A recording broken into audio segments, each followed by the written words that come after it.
before, after, before, after. How good is that? The new DXO FILMPACK 8 is out, and frankly I'm very excited for few things specifically. Now those who are film photographers that do the scanning of the films, finally DXO FILMPACK have added the option to convert your negatives into positives in this software, like you could do in other softwares that dedicated for that particular job. Now you have it there. I'm going to show you the demonstration right about now. As a matter of fact, I will show you right now. For instance, I've got a couple of the scanned negatives here that I think one from Fuji. I'm going to make it a bit larger so they can see it. This film is scanned by my Plus Tech, and it's Fuji C200. I think they are all Fuji C200.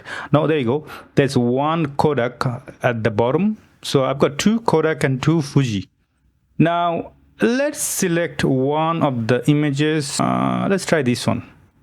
Right. Now, if I go to customize, and you have finally the thing called invert images. Now, clearly it's pretty blue, and that's a problem. So right at the bottom, we have second option, which is color shift neutralizer. So if I understand by the language that this bluish kind of tint, you can remove just by turning it on. And then let's try the presets first. So that's the linear, and I don't know if it's my computer or, I was expecting as I move the cursor, they would change, but they don't. So I'm going to click. Nope, that's a little bit too orange. Still too orange. 4, 5, 6. Ooh, too blue, too green. 7, 8, 9. Oh, we're almost there. 10, 11, 12, 13. So none of them works, right? So I'm going to just reset the whole thing. And as you can see, this is blue. So I'm going to select the blue curve. And if I pull it down a little bit, it becomes green. So I'm going to go to the green section, see something happens. So we are there. We are really there. So I'm going to, you can actually save it. If you select at this thing at the bottom, save as a preset. So if you like your curve, it will allow you to save it for exact same film for the future reference. So this is not the best because it's missing, it's a little bit too bright and missing color in my opinion. So of course, then either you can go straight to the rendering. You can select color negative film, and then let's say you have the exact same C200, which is currently the cheapest one available in my area. And if not, I'll select the Fuji Pro 400. Why not? It's got a little bit too bright. So we start to have a little bit of problem with the brightness. So we're going to reduce the brightness first. For that, we need, either you can work with the curve, which should be somewhere here. So you see the tone curve, you can just go there and it will add some contrast. Same for just about there. So we can stop there. And then it's missing, or you can just, refresh it. At the bottom, you have this automated correction. So I have no idea what the automatic correction does, but it has this option, and then I'll do the same thing again. Try to add some more contrast without crushing the black too much, of course, and just a touch, however, bit more brightness, and we are missing saturation here, I guess. So I'm going to add some saturation, bit more red, bit more green. It's missing some green, a bit more blue for the sky. Anything else? Probably a little bit of yellow. White balance. Hang on a second. I've got an idea. If I select this head, no, it doesn't work. Does not work. Probably I'll do manually, let's say. So either forward or backward. Stop somewhere here. And then you can continue if you want from there. I'm gonna play with the contrast a little bit. Where is it, the contrast? There you go. I found it. The contrast is here. So I'm going to slide it up. Let's see if it gives me anything else. A little bit of micro contrast, a little bit of fine contrast.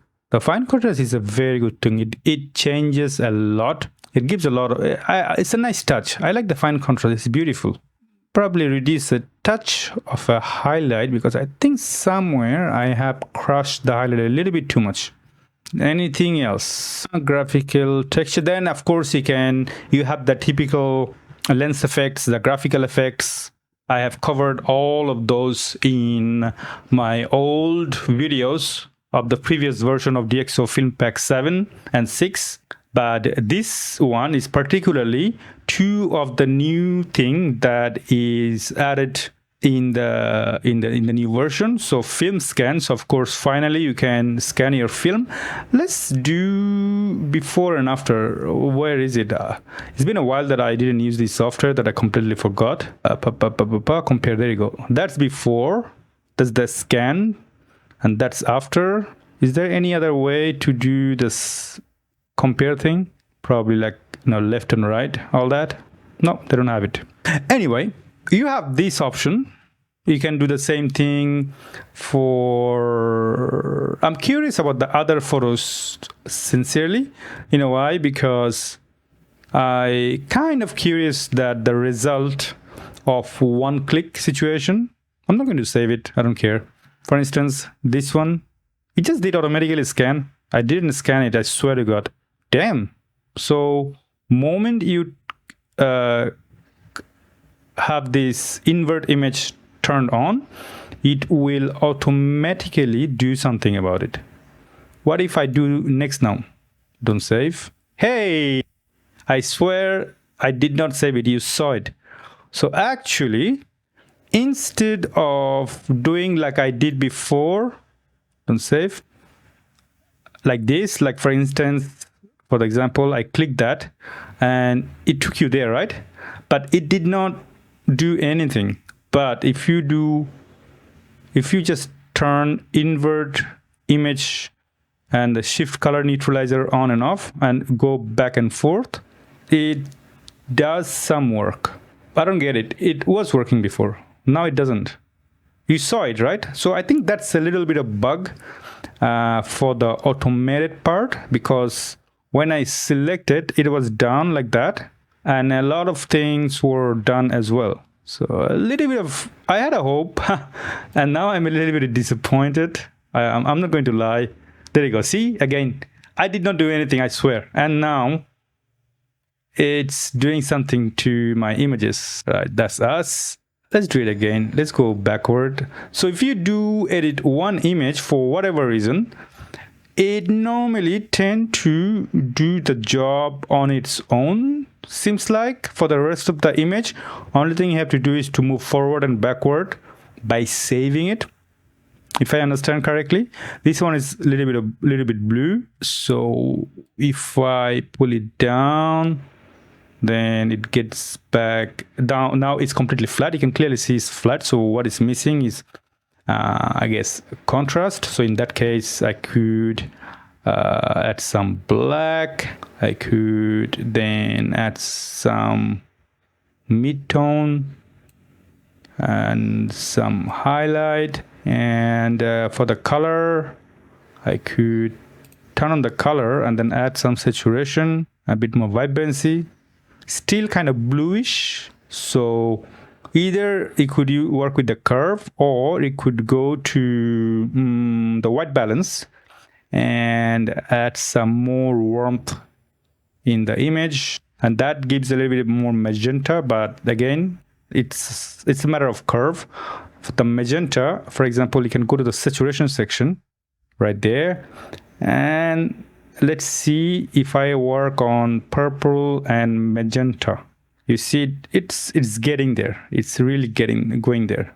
And you can just keep working like that, and it will probably give you the desired result. And still missing some contrast, so we can do a typical S-curve. There, you have pretty much a good result. I'm pretty satisfied. You see, the next, immediately I did work on my first image. The next image, it does its magic automatically without even touching. I swear this is exactly what it's doing. You saw me, you saw what I did. I think it's automatically applying exact same edit thingy to the next image. Now I get it. Okay, now I get it. So it will do it for you. Then you can kind of, it's quite smart. I understand it now. It's quite smart. If you have exact same film, roll of film, and exact same scanner, then this is a very good tool. You just do work on one image, and as you move forward, the rest of the images will be edited based on your first image. All right, I get it. Finally. Woo! Thanks for not leaving me. Now we are going to browse, and then I have some images such as this, and I'm going to show you another new edition of this software. So I'm going to select the first, I guess this one, why not? And let's fix the typical stuff as usual. It's missing a lot of things, of course. It's dark and all that. We can work on that. For instance, we can add some exposure. It's missing some exposure. Recover some shadow. Add some midtone, and then some vibrancy. All right, we have a reasonable image. Now we're going to go to the preset, and now there is a new thing called time warp. So when you click on time warp, you have this, you see that it will change the era, and it will show it's kind of like a time travel, like how your image would look if this photo was taken on a certain time. And that's pretty good for the lover of film photographers. I think that is done very well. It's not really, I'm going to not select anything. I'm going to click time machine. And the time machine, it's pretty much the same, but time machine is much more broader, because here it also teach you about the history of film photography and photography itself. So not only going to apply, let's say, a 19th century different film stock, it will also explain you or give you a little bit of history lesson, essentially. So you don't necessarily have to have any kind of photo to edit. This software is good enough just to use it without any image to learn about history of photography. Let's say today I've decided to learn about the history of photography on 1970s. So there you go, you have it. So that's a fantastic tool, where the time warp, on the other hand, it's pretty straightforward. So you have this time travel. I don't know what is that at the bottom. Agify. So Agify, I think Agify, I would say to make it older. Further you go, aha. So it makes it look, I would say, older. what's the limit? That's the limit. So this is the oldest, let's say, quote unquote, version of my actual image. Woo-hoo-hoo. And that's the time travel. So you can do a little bit of time travel. Let's see how my image would look like in 1913, 1920. Ooh, a little bit too dark, I'll say. Anyway, I'm losing my focus on telling you about it. There is another thing is added, which is now DXO FILMPACK is really integrated with Photoshop fluidly, as if this is a part of the software. Also for a good companion for the DXO PhotoLab 9, which I also encourage you to download and try it out for yourself. I don't have Photoshop, so I'm not going to show you, but it's there. And also, just to let you know, you have plenty of new films are added. Some of them are my favorite. Let's try it out. I've got Legacy here, but where's my... There you go.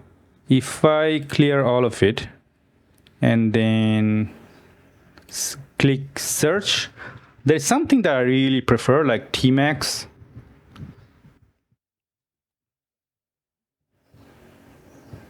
Tmax, and then filter,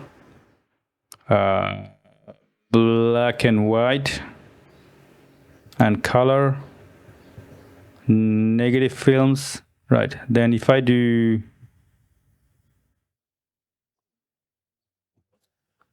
Tmax, does it give me something?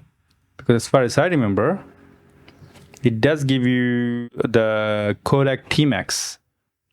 Or am I mistaken? Let's slide it down.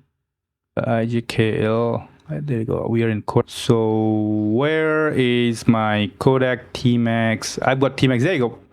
Tmax 3200. Strange. When I've written in a wrong way. So you have finally the Tmax 3200, which actually I did use once, the real Tmax 3200. Believe it or not, when I'm looking forward to compare it side by side. So this is the Tmax 3200. Then you have Tmax P3200. So that's like a super mega grainy look of it. Let's see the next one.